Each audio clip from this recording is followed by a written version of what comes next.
Tara dito sa iPhone shop. Wow! iPhone 15.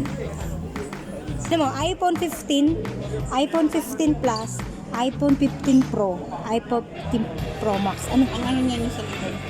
Hindi, tinan mo. Maliit, malaki, maliit, malaki. Ano bigat? Pare-parehas lang naman ang tatlo camera.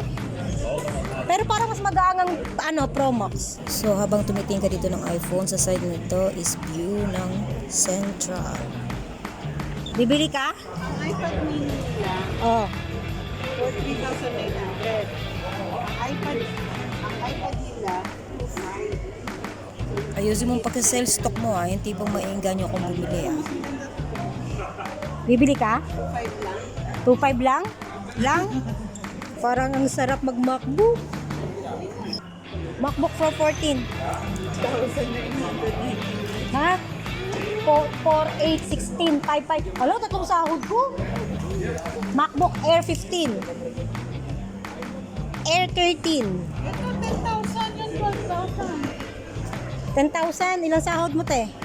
Dalawang sahod ko. Ito, 7K. Ayan, bibili kami ni Isay ng MacBook. Dito sa iPhone. Dito tayo sa TV. Mac Pro Display XR. So, it can be happy. 2,000. Ay, ano to sila? Magkakonekta, no? Makakonekta talaga yun. Parang ang simple na masarap, no? Ang ganda ng keyboard nila.